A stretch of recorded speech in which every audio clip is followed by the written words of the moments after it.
बहुत बहुत स्वागत है प्यारे बच्चों, आप सभी का एक बार फिर से हमारे इस न्यू क्लास में।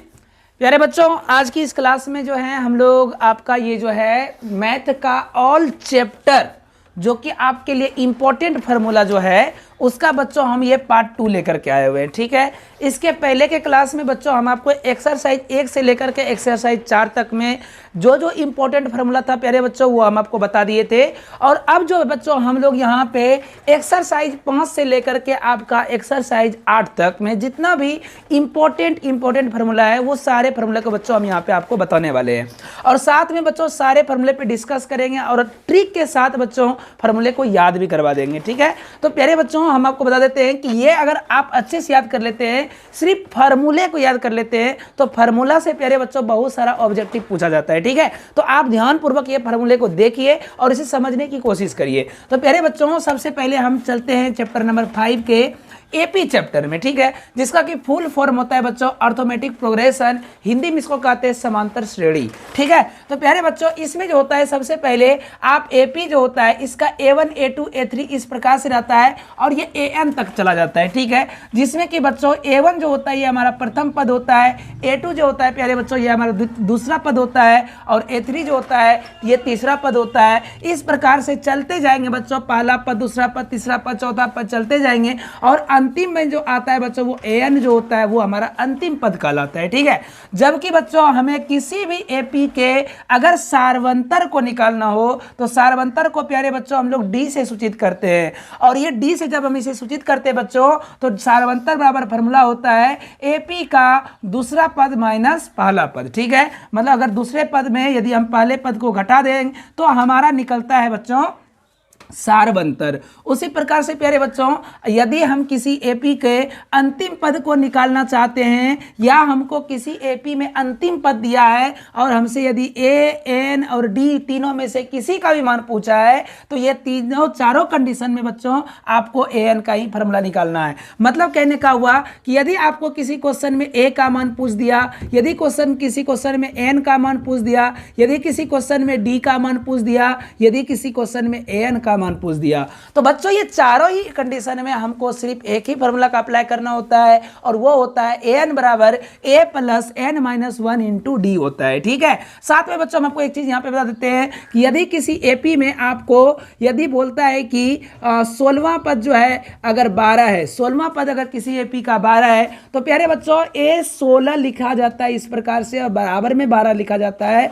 और प्यारे बच्चों यहाँ पे जो है इसको एक और नाम से हम लोग जानते हैं कि A16 यदि रहे तो इसको प्यारे बच्चों आप A प्लस 15D लिख करके इक्वल में 12 लिखिएगा। ठीक है बच्चों, ये चीज़ों को ध्यान में रखिएगा, ये एक शॉर्टकट ट्रिक होता है बच्चों ये क्वेश्चन को सॉल्व करने का। ठीक है बच्चों, हम आगे बढ़ते हैं। यदि किसी एपी में अगर आपको सभी पदों का योग पूछ दे आपसे तो आप वहाँ पे SN का फार्मूला लगाइएगा। ठीक है, और SN बराबर जो फार्मूले होते हैं बच्चों वो होते हैं N/2 into 2A plus N minus 1 into D होता है। ठीक है, साथ में बच्चों अब हम चलते हैं चैप्टर नंबर 7 में। 6 इसलिए नहीं बता सकते हैं बच्चों क्योंकि 6 जो चैप्टर है वो है आपका त्रिभुज। ठीक है, उसमें बच्चों फार्मूला नहीं है, ठीक है ना, उसमें है आपका थ्योरम।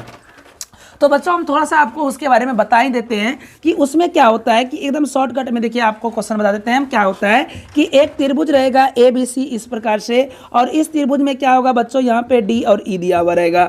आपको बच्चों क्वेश्चन में क्या पूछेगा कि यदि किसी त्रिभुज का DE समांतर BC है और AD अगर 2 है और BD अगर 3 है और जो है AE अगर यहाँ पे बच्चों अगर मान लीजिए AD अगर 2 है, DB अगर मान लीजिए 4 है और अगर ये बच्चों 1.5 है तो इसका मान इसी का मान क्या होगा। तो प्यारे बच्चों आप ध्यान से समझ लीजिए इसका शॉर्टकट में ट्रिक क्या होता है। आपको 2/4 लिखना, ये ऑब्जेक्टिव के लिए होता है बच्चों, आपको 2/4 लिखना है और यहाँ पे जो बच्चों 1.5 है इसको लिखिए और यदि इसका मान पूछा है बच्चों तो यहाँ पे x लगा दीजिएगा और बच्चों इसको कर दीजिएगा आप सॉल्व, कोना कोनी गुना करिएगा तो ये हो जाएगा बच्चों 2x और इसको जब आप गुना करते हैं तो ये होता है बच्चों 6, क्योंकि 1.5 को जब 4 से मल्टीप्लाई करते हैं बच्चों तो 6 होता है और ये 2 तिया 6 कटेगा और x बराबर बच्चों यहाँ पे 3 आ जाएगा। ठीक है, आप ऐसे भी दिमाग लगा जाइएगा बच्चों कि जब यहाँ 2 है और इसका ये भुजा 4 हुआ है, मतलब 2 दूनी 4 हुआ है, तो बच्चों अगर यहाँ 1.5 है तो इसका 1.5 दूनी कितना होता है, तो 3 होता है प्यारे बच्चों। ठीक है, तो त्रिभुज से बच्चों एक ये क्वेश्चन पूछता है, हर बार पूछता है ऑब्जेक्टिव में,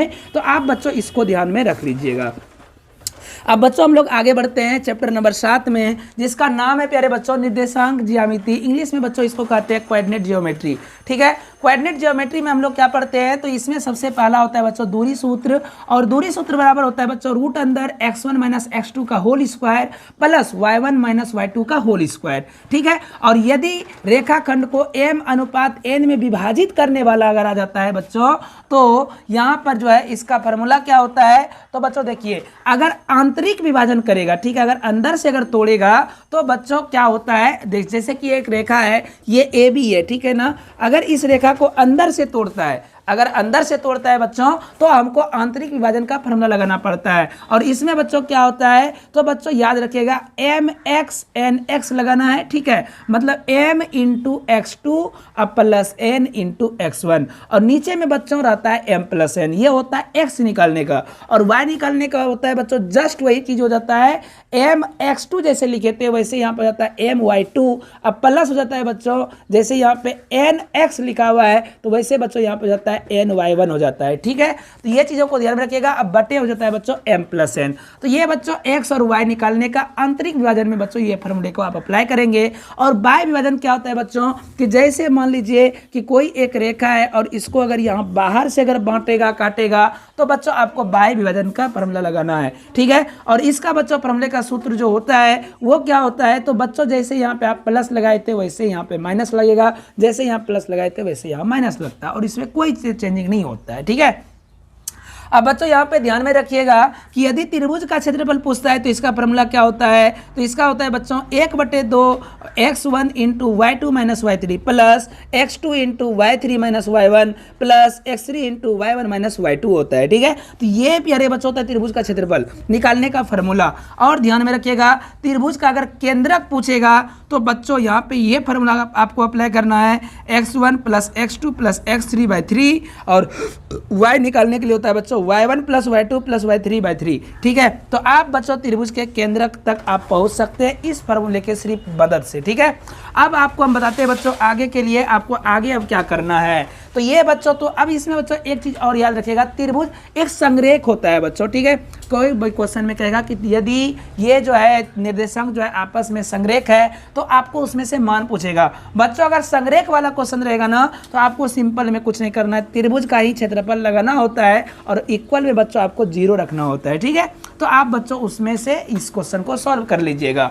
आगे बढ़ते हैं प्यारे बच्चों, चैप्टर नंबर हम 8 में आते हैं, तो ये जिसका नाम है बच्चों त्रिकोणमिति, इससे ही सबसे अधिक बच्चों क्वेश्चन पूछा जाएगा। तो बच्चों यहाँ पे देखिए हम कुछ क्वेश्चन को बच्चों यहाँ पे आपके लिए सॉल्व कर भी देंगे। जैसे कि यहाँ पे देखिए बच्चों पहला जो फॉर्मूला होता है आपका साइन थीटा बराबर होता है p/h। ठीक है, इसको याद रखने के लिए आप बच्चों क्या करेंगे, तो याद रखिएगा बच्चों साइन का उल्टा होता है कोसेक, और कॉस का उल्टा होता है सेक, और टेन का उल्टा होता है प्यारे बच्चों कॉट होता है। ठीक है, अब जैसे कि साइन का होता है बच्चों p/h, कॉस का होता है b/h, टेन का होता है बच्चों p/b। तो साइन का उल्टा जब कोसेक हुआ बच्चों तो इसका भी फॉर्मूला पलट जाएगा, जैसे ये p/h है तो ये हो जाएगा बच्चों h/p। कॉस का उल्टा बच्चों सेक होता है, अगर इसका होता है b/h तो बच्चों इसका हो जाएगा h/b। टेन का उल्टा होता है, टेन का बच्चों होता है p/b, और टेन का उल्टा होता है कॉट, और तो इसका आंसर हो जाएगा बच्चों फॉर्मूला हो जाएगा b/p। ठीक है, तो ये चीजों को आप ध्यान में रखिएगा, ये b/p यानी कि p/h/b/h/p/b, इसका उल्टा हो जाएगा h/p/h/b/b/p। ठीक है, तो ये चीज़ों को बच्चों आप ध्यान में रखेंगे। आगे अगर हम बात करें बच्चों आगे के क्वेश्चन में, तो बच्चों साइन थीटा का होता है 1/कोसेक थीटा, कॉस का होता है बच्चों 1/सेक थीटा, टेन का होता है पहले बच्चों 1/कॉट थीटा। ठीक है, उसी प्रकार से बच्चों टेन थीटा बराबर होता है वो साइन थीटा बटे कॉस थीटा, और कॉट थीटा बराबर होता है बच्चों कॉस थीटा बटे साइन थीटा। एकदम याद कर लीजिएगा इसको। अब बच्चों यहाँ पे एक इंपॉर्टेंट फॉर्मूला ये 8.4 में तो बच्चों इसका बहुत ज़्यादा यूज होता है, तो यहाँ पे बच्चों याद रखिएगा sine square theta plus cos square theta बराबर होता है 1, sec square theta minus tan square theta बराबर होता है 1, और cosec square theta minus cot square theta बराबर होता है 1। यहाँ पे बच्चों कुछ बच्चे गलती कर देते हैं कि सेक के साथ में टेन लगाएंगे कि कॉट लगाएंगे, तो इसका याद रखने का बच्चों ट्रिक क्या है, यहाँ देखिए बच्चों ये कॉसेक है और इसमें बच्चों CO आता है, तो बच्चों जब कॉस में CO आया तो इसके साथ में भी CO ही आएगा, जिसको हम लोग बच्चों कॉट कहते हैं। ठीक है, तो अगर कॉसेक और कॉट हो गया तो बच्चों बाकी बचता है सेक और टेन, तो बच्चों आप उसे लगा देंगे। ठीक है, और फर्स्ट साइन और कॉस में सिर्फ प्लस होता है, बाकी दोनों में माइनस होता है। अब बच्चों देखिए मान सारणी याद रखने का ट्रिक क्या होता है, तो बच्चों सबसे पहले आपको क्या करना है, जैसे ये 0 है, ये 0 degree, 30 degree, 45 degree, 60 degree, 90 degree. आप बच्चों इस चीज़ों को यहाँ पे लिख दीजिएगा 0, 30, 45, 60, 90।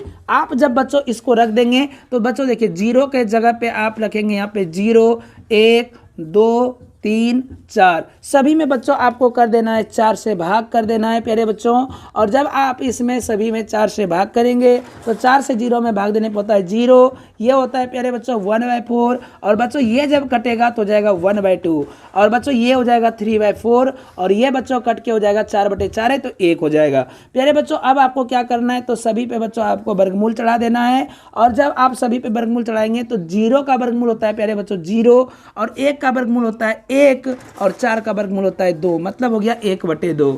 इसमें बच्चों क्या होता है, तो 1 का वर्गमूल होता है 1, और 2 का वर्गमूल बच्चों निकलेगा नहीं तो ये हो जाएगा बच्चों 1/2, ठीक है। और बच्चों इसमें क्या होगा, तो 3 का वर्गमूल तो बच्चों निकलेगा नहीं तो हो जाएगा √3, और 4 का वर्गमूल होता है 2, तो बच्चों √3/2 हो जाएगा। 1 का वर्गमूल होता है प्यारे बच्चों 1 होता है। ये चीज़ों को ध्यान में रखिएगा। तो ये हो जाएगा बच्चों sin 0 का मान 0, sin 30 का मान बच्चों 1/2, sin 45 का मान 1/2, sin 60 का मान हो जाएगा बच्चों √3/2, और sin 90 का मान बच्चों हो जाएगा 1। तो बच्चों अब यहाँ पे आगे बढ़ते हैं। तो बच्चों साइन का जब आप मान निकाल लेंगे तो कॉस का मान निकालने में कोई समस्या बात नहीं होगी, क्योंकि इसी के मान को बच्चों आप इधर से पलटा दीजिएगा, ठीक है। तो बच्चों साइन के बाद कॉस का भी आपका मान निकल जाएगा। टेन का मान में क्या करते हैं बच्चों, तो इसको इससे भाग करते हैं बच्चों, ठीक है। तो बच्चों देखिए 1 में जब 0 से भाग करेंगे तो जाएगा 0, इसे बच्चों क्या होगा, तो 2 जब कटेगा तो बचेगा बच्चों 1/√3, तो ये हो जाएगा 1/√3। इसमें बच्चों ये दोनों कट जाएगा तो बचेगा 1, तो 1 हो जाएगा। इसमें तो जब 2 कट जाएगा तो बचेगा √3, तो √3 बचेगा। 0 से बच्चों किसी भी संख्या में भाग नहीं दे सकते, इसलिए बच्चों ये हो जाएगा हमारा इन्फिनिटिव। प्यारे बच्चों जब ये साइन cos tan का मान निकल जाएगा आपका, तो कोसेक का मान बच्चों जस्ट इसका उल्टा होगा, साइन का उल्टा। तो बच्चों 0 का उल्टा हो जाएगा इन्फिनिटिव, और बच्चों आपका 1/2 का उल्टा होगा 2, 1/√2 का उल्टा होगा 2 √2, और √3/2 का उल्टा बच्चों होता है 2/√3, 1 का उल्टा होता है बच्चों 1, ठीक है। उसी प्रकार से बच्चों सेक का मान निकालने में आप इसी को बच्चों इधर से पलटा देंगे तो बच्चों आपका सेक का भी मान निकल जाएगा।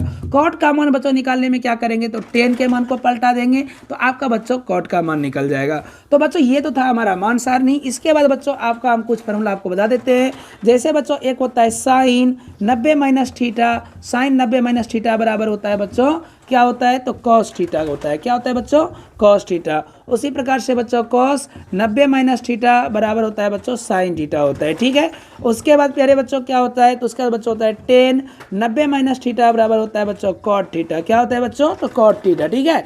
फिर बच्चों कॉट 90 - थीटा बराबर होता है प्यारे बच्चों टेन थीटा होता है, ठीक है। उसके बाद प्यारे बच्चों क्या होता है, तो उसके बाद बच्चों होता है ये कि कॉट का हो गया, कॉस का हो गया, साइन का हो गया बच्चों। अब यहाँ पे होता है कॉसेक, कॉसेक 90 - थीटा बराबर होता है बच्चों सेक थीटा, ठीक है। ये बातों को याद रखिएगा। और सेक जो है बच्चों 90 - थीटा बराबर आपका हो जाता है बच्चों क्या हो जाता है, तो बच्चों हो जाता है कॉसेक थीटा। तो प्यारे बच्चों ये था हमारा त्रिकोणमिति का इंपॉर्टेंट फार्मूला। अब इसके बाद बच्चों हम आपको अगले के क्लास में आगे का फार्मूला कंप्लीट करा देंगे। तो बच्चों मिलते हैं फिर से एक न्यू क्लास के साथ में। बने रहे हमारे चैनल पर। Bye bye, take care, see you.